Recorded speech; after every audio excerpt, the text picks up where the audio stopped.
Bienvenido a Brother to Brother, un lugar de estudio de la palabra de Dios, donde Dios está presente, donde la esperanza es real, donde Dios es glorificado, donde su palabra cobra vida.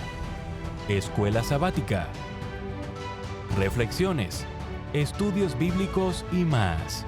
Gracias por estar aquí.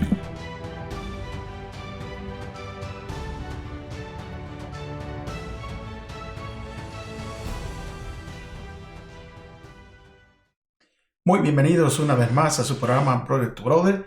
Les saluda como siempre Gerson Anaya, agradecido con Dios primeramente y con ustedes porque continúan mirando estos videos y estudiando juntos para así poder aprender cada día más y más.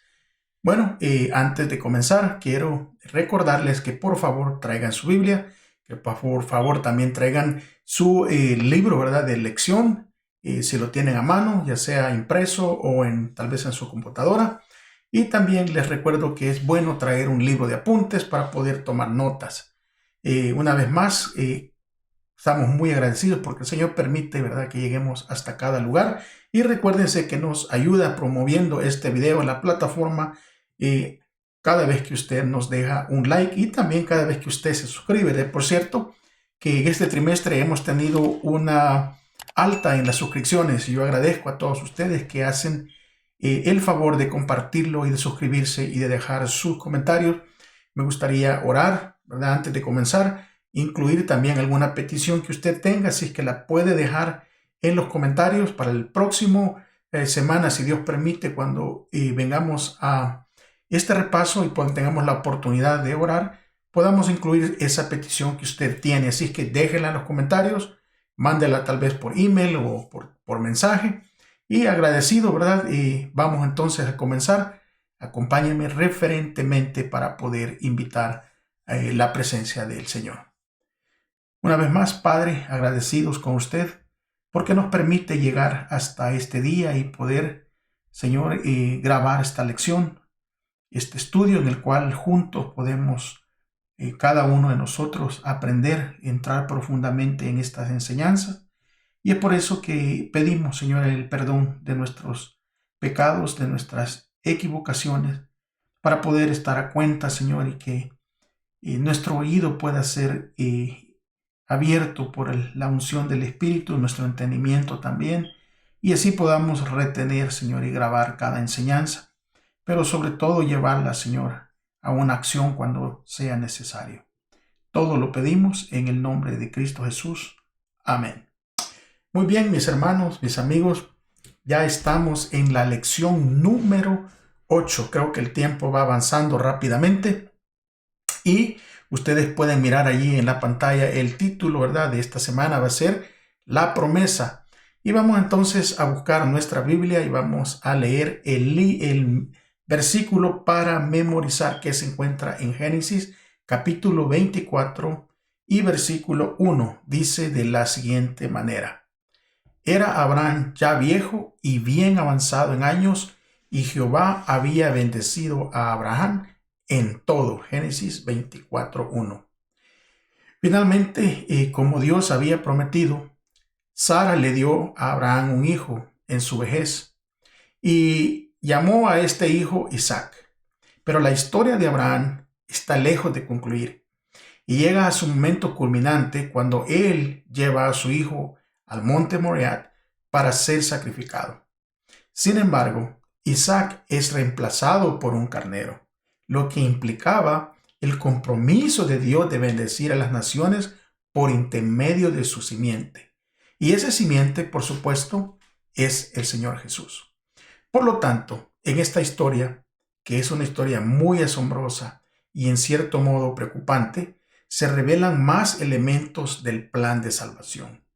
Más allá de las profundas lecciones espirituales que hayan sacado de esta experiencia, no obstante, la familia de Abraham debió haberse visto sacudida y el futuro de Abraham no se miraba muy claro.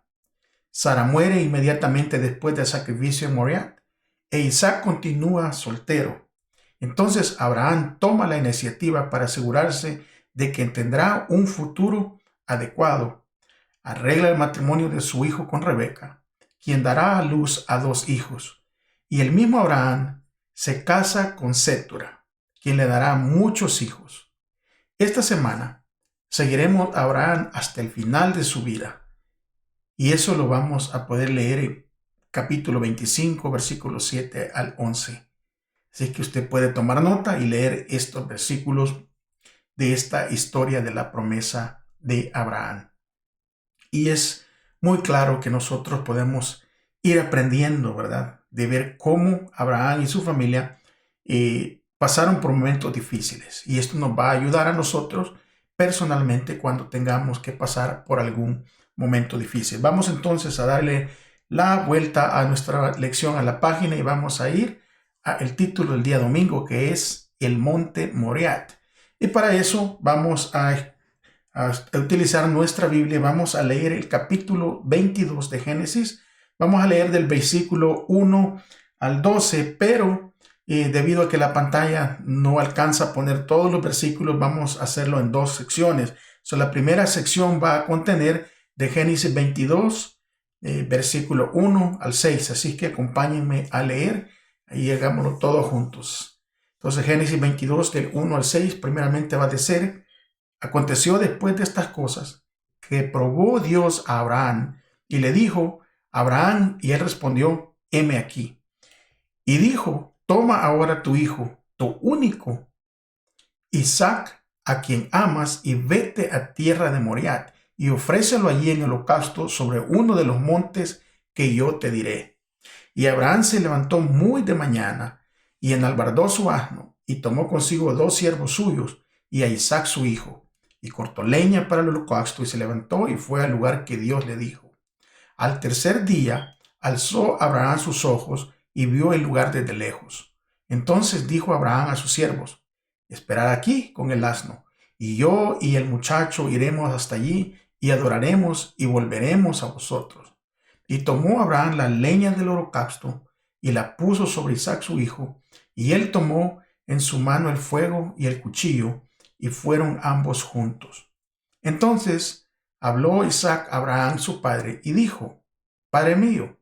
Y él respondió: heme aquí, mi hijo. Y él le dijo: he aquí el fuego y la leña, mas ¿dónde está el cordero para el holocausto? Y él respondió: heme aquí, mi hijo. Y él le dijo: aquí el fuego y la leña, mas ¿dónde está el cordero para el holocausto? Y respondió Abraham: Dios se proveerá de cordero para el holocausto, hijo mío. E iban juntos. Y cuando llegó al lugar que Dios le había dicho, edificó allí Abraham un altar y compuso la leña, y ató a Isaac su hijo, y lo puso en el altar sobre la leña. Y extendió Abraham su mano, y tomó el cuchillo para degollar a su hijo. Entonces el ángel de Jehová le dio voces desde el cielo y le dijo: Abraham, Abraham. Y él respondió: heme aquí. Y dijo: no extiendas tu mano sobre el muchacho, ni le hagas nada, porque ya conozco que temes a Dios, por cuanto no me rehusaste tu hijo. El capítulo 22 de Génesis se ha convertido en un clásico de la literatura mundial y ha inspirado a filósofos y artistas, y no solo a teólogos. Sin embargo, el significado de la prueba de Dios es difícil de comprender, porque este mandato divino contradecía la prohibición bíblica posterior en contra de los sacrificios humánicos de Levíticos 18:21. Y seguramente parecía obrar en contra de la promesa de Dios en un acto eterno, ¿verdad? En un pacto eterno, por medio de Isaac. Entonces, ¿cuál era el propósito de que Dios lo llamara a hacer esto? ¿Por qué ponerlo a prueba de una manera tan poderosa? La noción bíblica de prueba en hebreo es nisá, que incluye 2 ideas opuestas. Se refiere a la idea de juicio, es decir, un juicio para saber qué hay en el corazón del probado, pero también trae la seguridad de la gracia de Dios en favor de los probados. En este caso, la fe que Abraham tiene en Dios lo lleva al punto de correr el riesgo de perder su futuro. Y sin embargo, debido a que confía en Dios, hará lo que Dios le pida, por más difícil que sea de entender. Al fin y al cabo, ¿qué es la fe? Sino confiar en lo que no vemos o no entendemos por completo.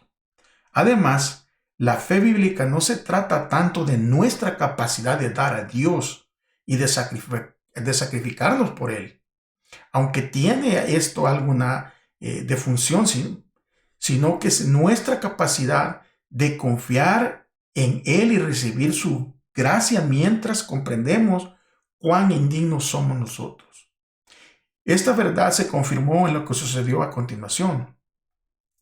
Todas las obras de Abraham, sus tantas actividades diligentes, la dolorosa experiencia de su hijo, incluso su disposición a obedecer y a ofrecer a Dios lo mejor de sí mismo, por más instructivos que fueran, no podían estos actos salvarlo. Es por eso que el Señor mismo había provisto ya un carnero para el sacrificio que se le estaba pidiendo a Abraham, que en sí apuntaba a la única esperanza de salvación de Abraham y a la única esperanza que tenemos nosotros, que es la salvación por gracia a través del Señor Jesús.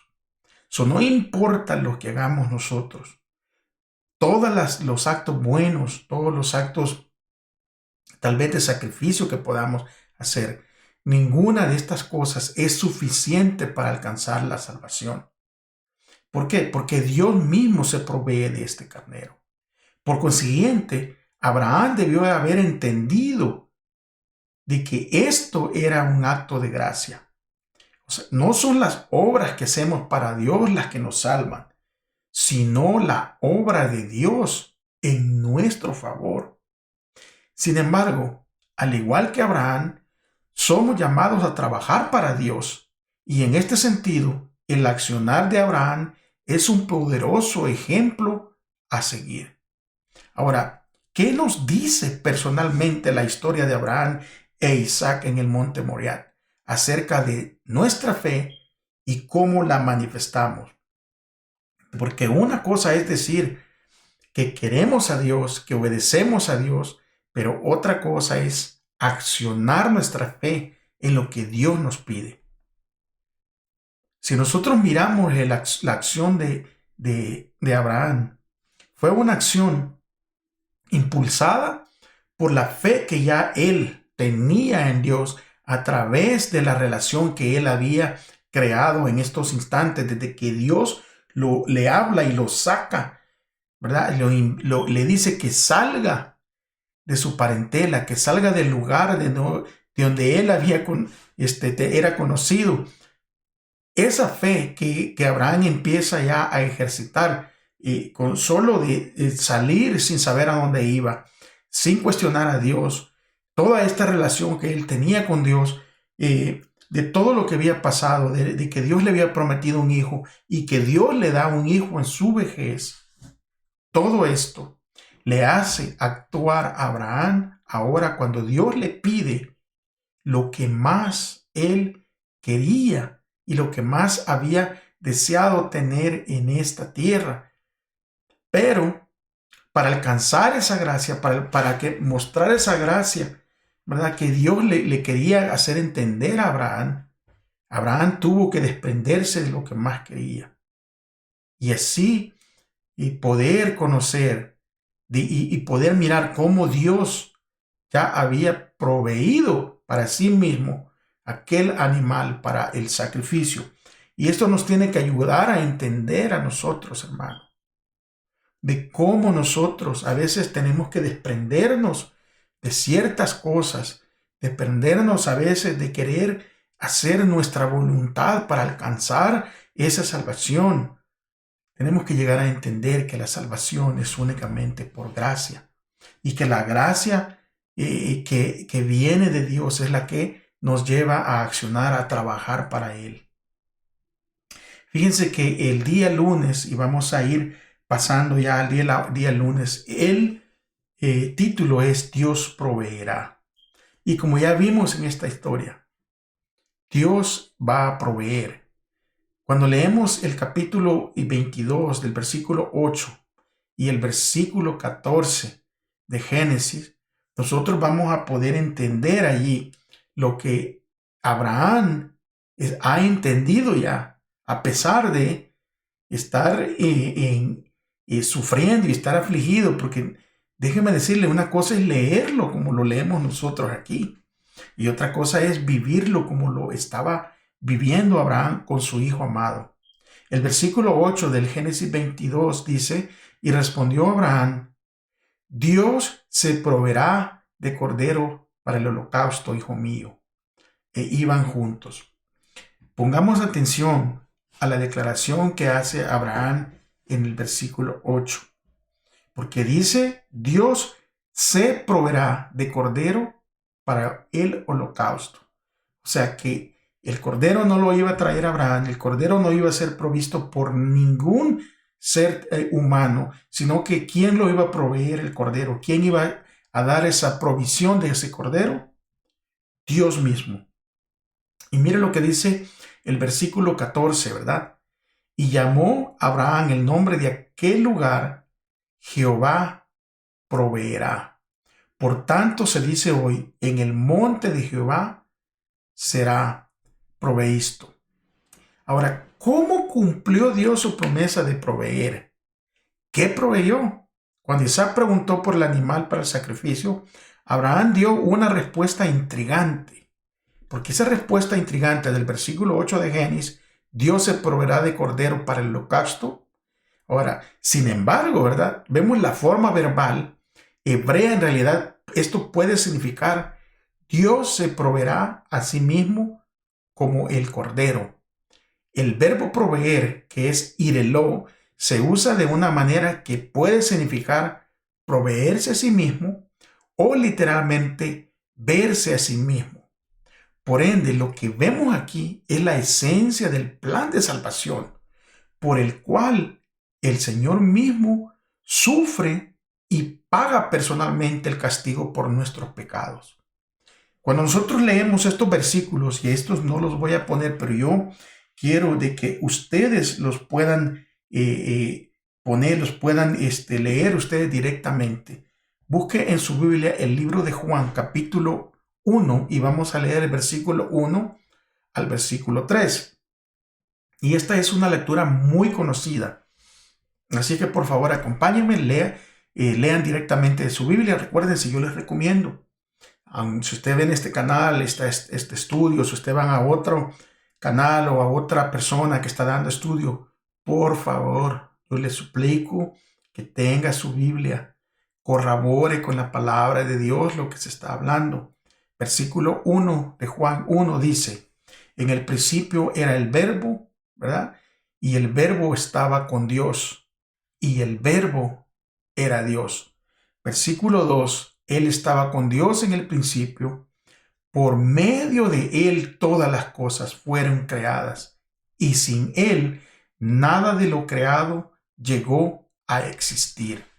Y Romanos capítulo 5, versículos 6 al 8, dice, a la verdad, como éramos incapaces de salvarnos, en el tiempo señalado, Cristo murió por los malvados. Difícilmente habrá quien muera por un justo, aunque tal vez haya quien se atreva a morir por una persona buena. Pero Dios demuestra su amor por nosotros en esto, en cuanto que todavía éramos pecadores, Cristo murió por nosotros. Gloria a Dios y amén por eso. Ahora, ¿cómo nos ayudan estos versículos a comprender lo que sucedió en la cruz, que se representa anticipadamente en este sacrificio del Monte Moriah? Allí en el Monte Moriah, mucho antes de la cruz, el carnero del sacrificio, trabado en un zarzal por sus cuernos, apuntaba directamente a Jesús. Él es aquel que es provisto. Aquí, como Abraham explica más tarde, en el monte de Jehová será provisto, el mismo Jesús había señalado esta expresión profética de Abraham cuando dijo, haciéndose eco de la declaración de Abraham. Abraham, vuestro padre, se gozó de que había de venir mi día y lo que vio y se gozó. Eso lo puede leer usted ahí en Juan capítulo 8 y versículo 56. Ahora, esto fue para grabar en la mente de Abraham la realidad del Evangelio, así como para probar su fe, que Dios le mandó a sacrificar a su hijo. La agonía que sufrió durante los oscuros días de aquella terrible prueba fue permitida para que Abraham comprendiera por su propia experiencia algo de la grandeza del sacrificio hecho por Dios, por el Dios infinito en favor de la redención del hombre. Esto que sucedió, ¿cómo nos ayuda a comprender mejor lo que sucedió en la cruz y lo que Dios sufrió por nosotros?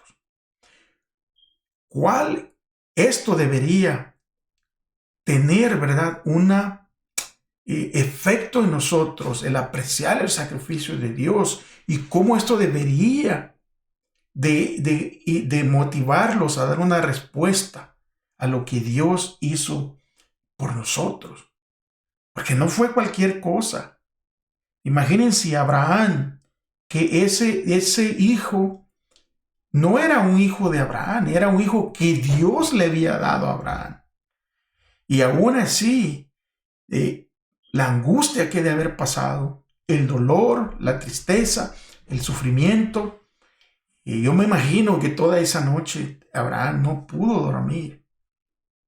Pero al llegar al amanecer, Abraham continuó siendo obediente al Señor. Ahora, nosotros no hemos pasado por algo así, sino que fue Dios mismo el que pasó por ese sufrimiento, porque fue Él mismo que hizo provisión para nosotros, siendo aún nosotros pecadores. Dios dio a su Hijo para que muriera, porque de tal manera amó Dios al mundo, que dio a su Hijo único, para que todo aquel que en Él crea no se pierda, mas tenga la vida eterna. Vamos a pasar entonces al día martes. Y el día martes el título es La muerte de Sara. Día martes vamos a leer el capítulo 23 y el versículo 1 y versículo 2 de Génesis. Así que por ahí se los pongo, ustedes corroboren en su Biblia, por favor. Y dice: fue la vida de Sara 127 años. Tantos fueron los años de la vida de Sara. Y murió Sara en Kiriat Arba, que es Hebrón, en la tierra de Canaán. Y vino Abraham a hacer duelo por Sara y a llorarla. En Génesis 22, 23, vemos el informe del nacimiento de Rebeca, que anticipa el futuro matrimonio entre Isaac y Rebeca. Ahora, Génesis 24, asimismo el informe de la muerte y el entierro de la esposa de Abraham, o sea de Sara, anticipa su futuro matrimonio también con Sétura. Ahora, ¿qué función tiene la historia de la muerte y el entierro de Sara en el cumplimiento de la promesa de Dios a Abraham? La mención de la muerte de Sara inmediatamente después de la historia del sacrificio de Isaac sugiere que ella pudo haber quedado afectada por este incidente que casi le costó la vida de su hijo. De alguna manera, Sara también participó de la prueba con su esposo.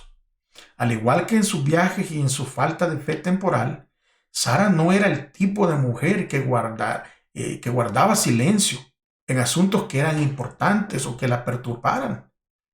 Su ausencia y su silencio, e incluso el momento de su muerte después de este dramático evento, dice más sobre la relevancia de Sara para los eventos que su presencia física.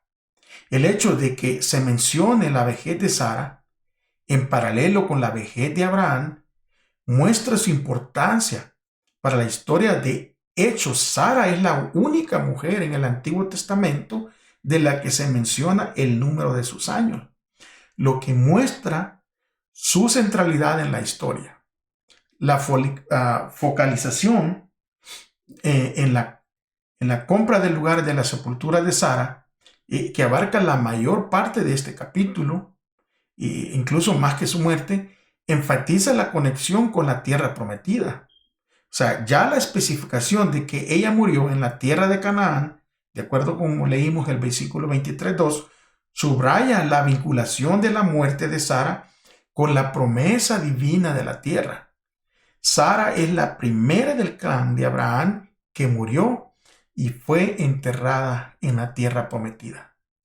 La preocupación de Abraham por sí mismo, siendo extranjero y forastero soy, decía en versículo 4 del capítulo 23, y su insistente discusión con los hijos de Het, muestra que Abraham está interesado no solo en adquirir un lugar de sepultura, lo que más le preocupa es establecerse en la tierra de forma permanente.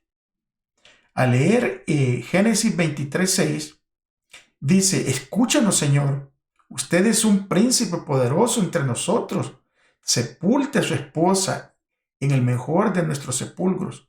Ninguno de nosotros le negará su tumba para que pueda sepultar a su esposa.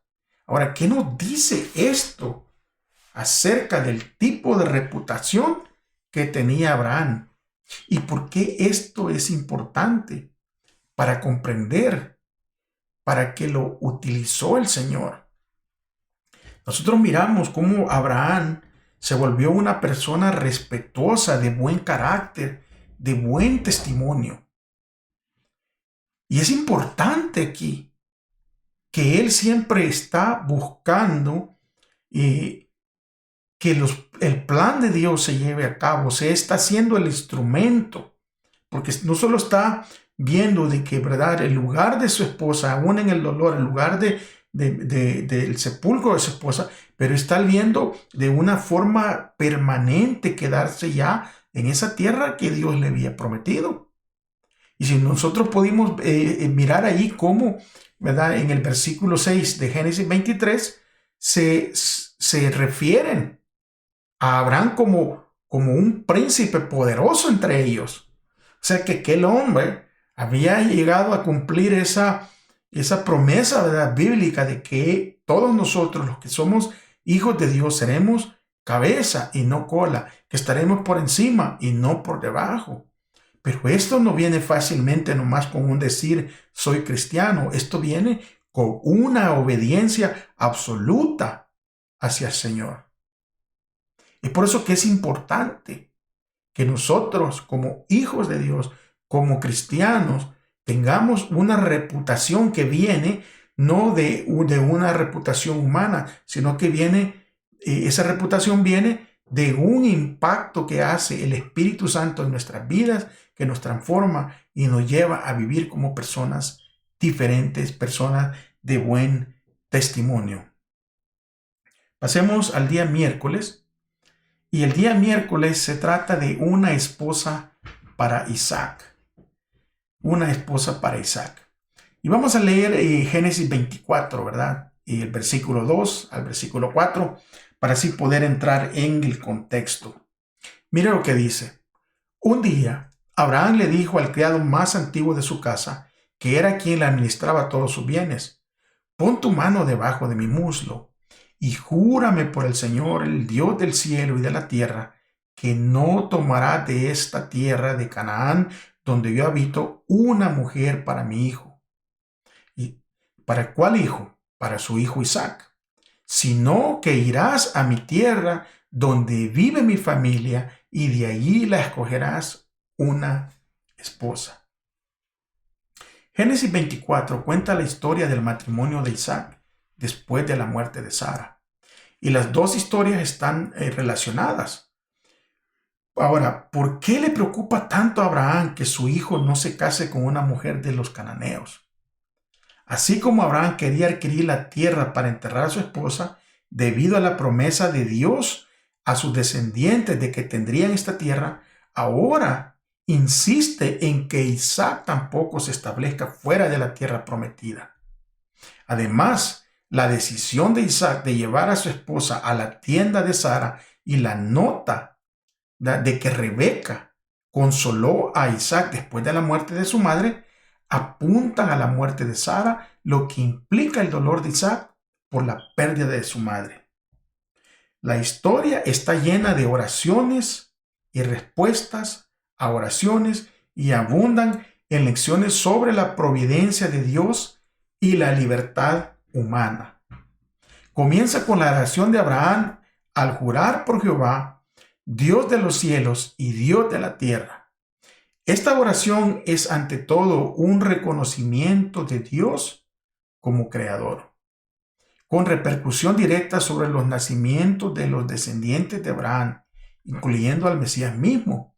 La referencia a su ángel y a Jehová, Dios de los cielos, apunta al ángel de Jehová que vino del cielo para rescatar a Isaac de ser sacrificado, como leímos en Génesis 22, versículo 11.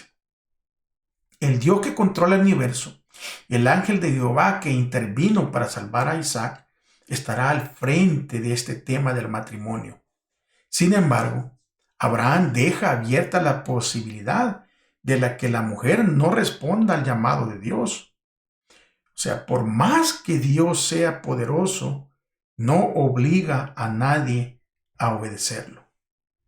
Y es que esto es lo hermoso de la relación entre las criaturas, entre nosotros como humanos y Dios.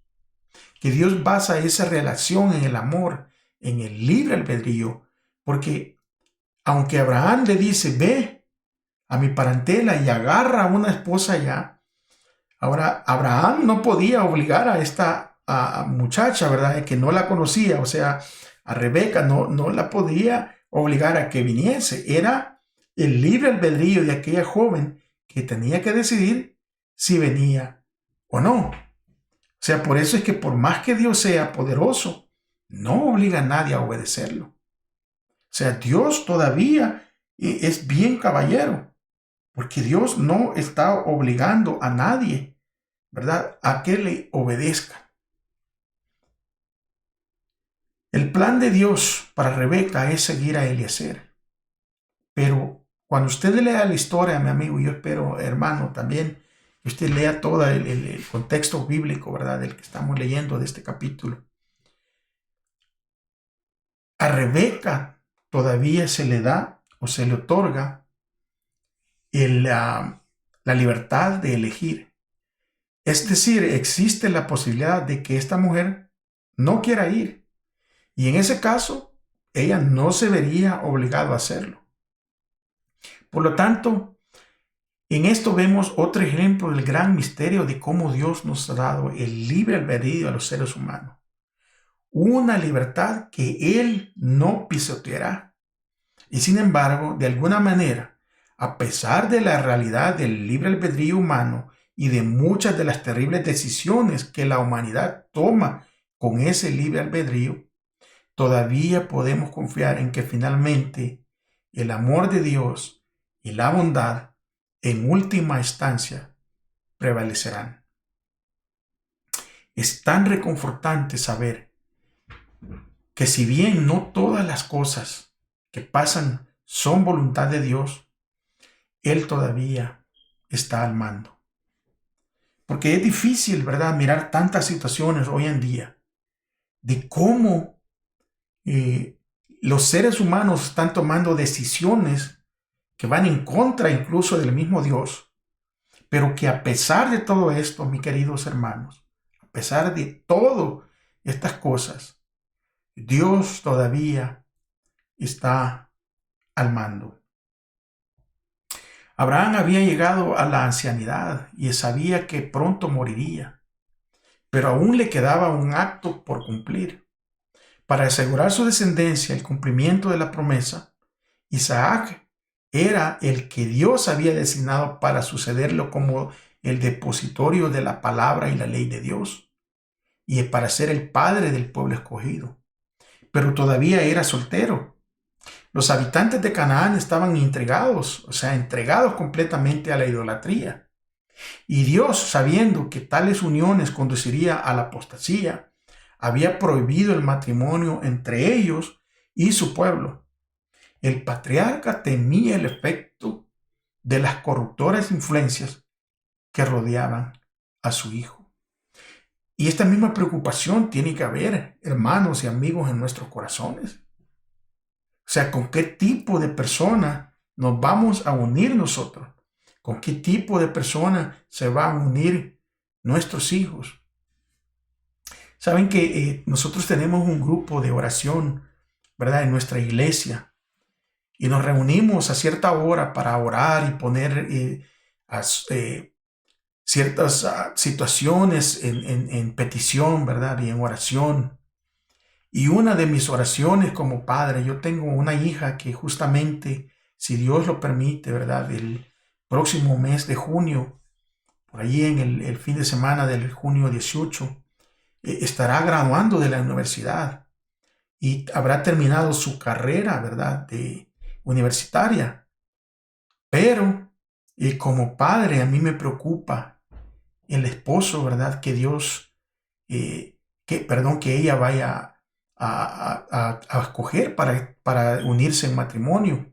Y como padre, yo, hermanos, amigos, yo pongo esto en oración para que sea Dios el que le busque un esposo a esta mi hija, para que sea Dios el que busque un hombre conforme a su corazón. Porque hay muchas personas, ¿verdad?, que están entregadas a la idolatría y a cosas que van en contra del Dios mismo. Y que incluso puede llevar a nuestros hijos a que vayan hacia la apostasía, a que ya no crean en Dios. Y es por eso que en aquel tiempo Dios había prohibido el matrimonio entre el pueblo de Dios y los pueblos, ¿verdad?, que eran idólatras. Que Dios tenga misericordia de nosotros y que nuestros hijos se puedan unir con personas que tengan ese amor y respeto por las cosas del Señor. Y por eso que en la mente del patriarca había un temor, ¿verdad?, de que si su hijo se unía con una persona de allí, de esos pueblos idólatras, o sea, que la influencia podría corromper a su hijo. En la mente de Abraham, la elección de una esposa para su hijo era un asunto de suma importancia. Y este asunto de la elección de una esposa o un esposo para nuestros hijos tiene que ser un asunto de suma importancia aún al día.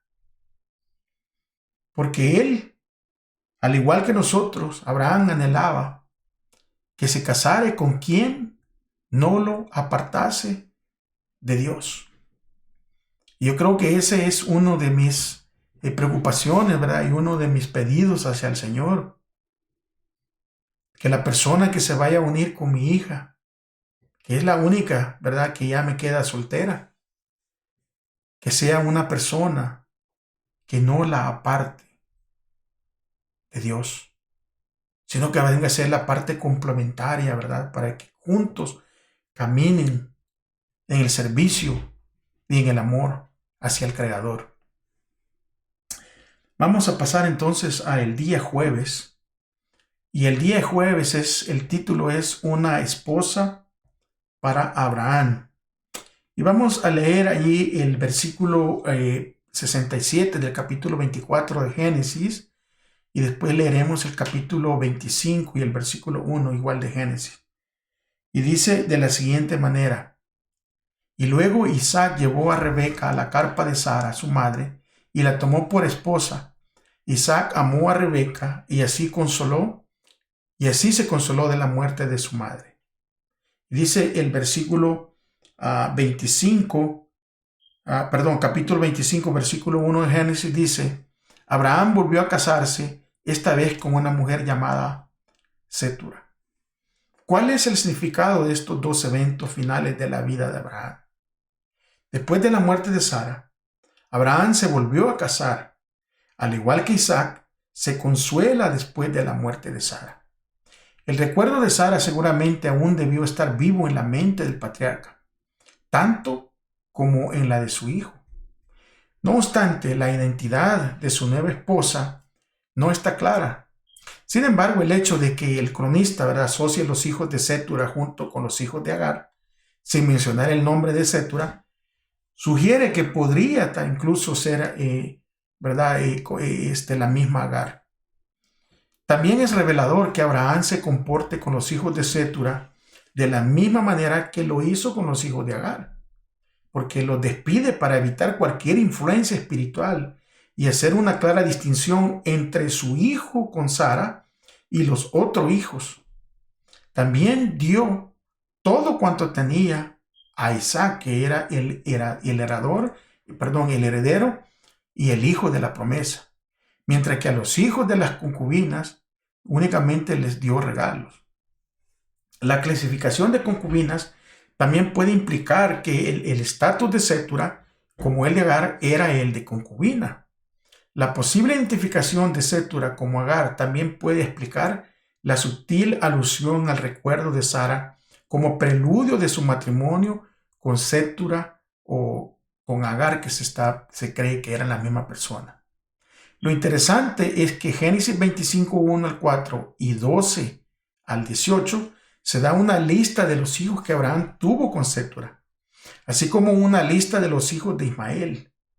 El propósito de la genealogía después del matrimonio de Abraham con Cetura, quien le dio 6 hijos, en comparación con sus otros 2 hijos, que es Isaac e Ismael, es quizás aportar evidencias inmediatas de la promesa de Dios de que Abraham sería padre de muchas naciones.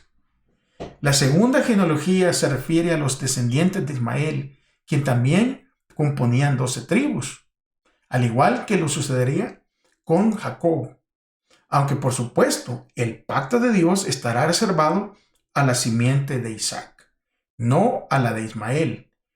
Un aspecto sobre el que las escrituras son muy claras. El informe de la muerte de Abraham, intercalado entre las 2 genealogías, también da testimonio de la bendición de Dios. Esto revela el cumplimiento de su promesa a Abraham, hecha hace muchos años antes de que moriría en buena vejez y lleno de años.